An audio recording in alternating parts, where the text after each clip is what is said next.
Hello mayang, good morning mayang ngasigi blog matega mamu hapserake mayang ngasise thabaksu saptina kandore. Akoi ngasise jum sengba numine ba hauji ayuki pung 5 tara ina hawgapadi pung 3 ga minute 32 dai dum hawgaleba. Mayam sula su phengdok toini de ising ju khara titi tawna lae ba aido ayu ngan hawgataba yade akoidi pung 3 makhai di ising lakpanina ne aduna ayu ngan hawgataba yade ba.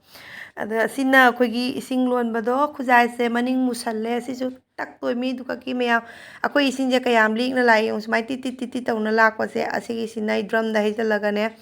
drum jana thalalabai matung da thabaga tei loina sudoine ba ado mayam hauji angang sing su school chat khare duai blog su nam haudre ba ising lainge matam doi phiron su chamba adagi bucket teng thok khotok da ising songna khona tawbada na kemta nang haudre ba ade akoi gi numai khudingi ising sahalaga phen makha thama ingala thakpa dunina adu su si su jamna mathau dai ba ko ising aluba phaba thakpai mathau tai aduna si ising je sawala dum thaiye ba akoi na na su school chatluraga school lagi hale e moi halakpaga asigi fruity se ice thadaraga akoina nari sumai dum thaeba aduga mayam asiga fruity khara lemhoboduna mapana tawise ice olhalaga thaktori ya chadori ya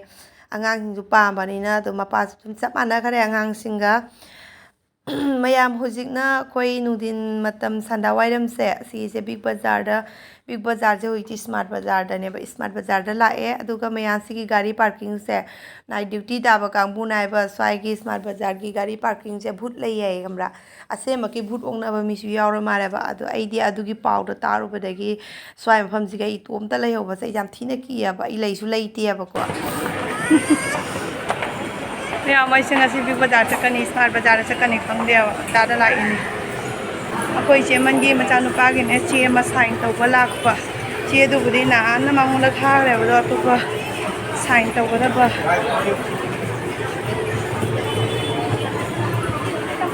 sign to ba da ba lai ba pa du ide sign to ba gi la ni dom chakana khang ni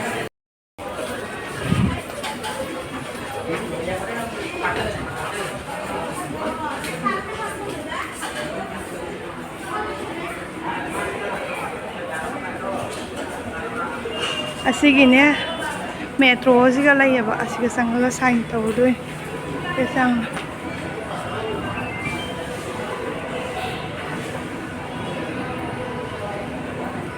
ya metro gi sida laiba khoguk se khara lakke aina laiba dress se kyam oidana lakana jinga ba khongju ga sum yaude tatna ne seman ki baduna nupa ge khongdong tawar puchay yung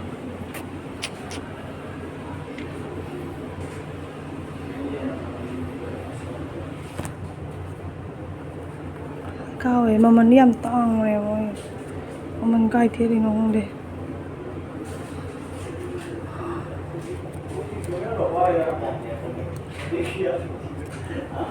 đây đó mà mình cài thế đi rồi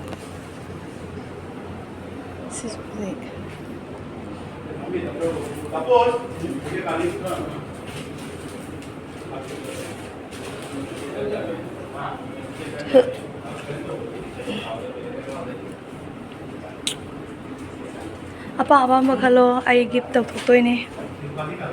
Facebook ki payment hek chang para gift tau thotora bane apa makalo khongop se wow bek jabe balai ne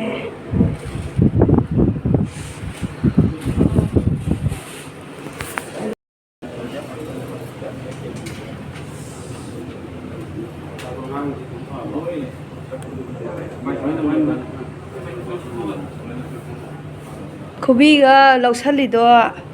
ha kamai tau duri ge nang bu KHUBI da nang gi proof to lai hore ne KHUBI proof je lai hore kamai tau ji ge ha KHUBI kya kana mi ba photo mau thang to di ma to bya ni ja na ja to sa la ge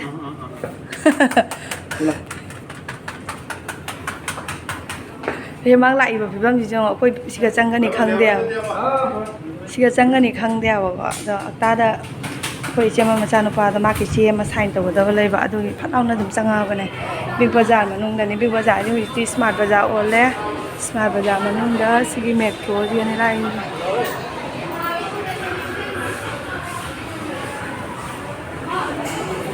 Agoi kainom laining bani.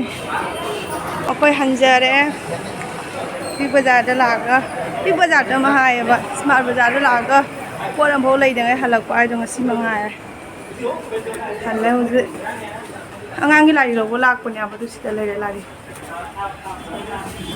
Mayang uji Smart Bazar dagi tholaga swai sika gen mapan sika dum lepna leire hoji kanje nongju panthani na ne nong si chung hai ta pitpa dum su na leiaba aidi nong mark ta chapasu yam pamjai dong asi di chatpa phangdre angangi lari yawani na lari khi mu chotladi aduna dum nong hangba ngai na nga gen mapan sika lepna leire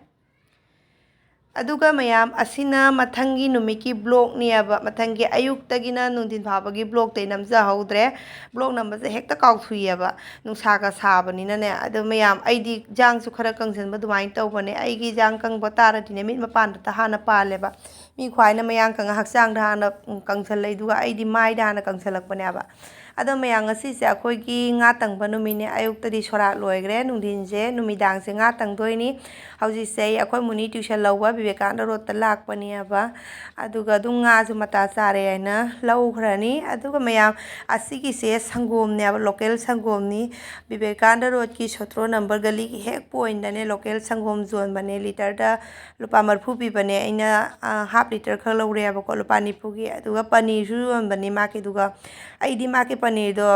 hajam hausen de aba khara sakat nei aba paneer do tang ju yam tang he adu nei paneer laurak tre aba ko mayam akoi gi nga se ngasi gi nga se ina ne marum jaw boina laureba nga se akoi muni na mu nga marum se pamjaba nana na mu nga marum sa da ba aduna nga se du marum jaw ba khallaga laure e marum jaw da ba ta je marum tonga na laudoinya ba kana gumba na nga marum cha nga se hauna saninge haiba taraga di nga marum jaw da ba do aduna hawa hen bane aba mayam ngasi di akoi nga thongdre iron ba tawraga machi da nga se dum sa salle aba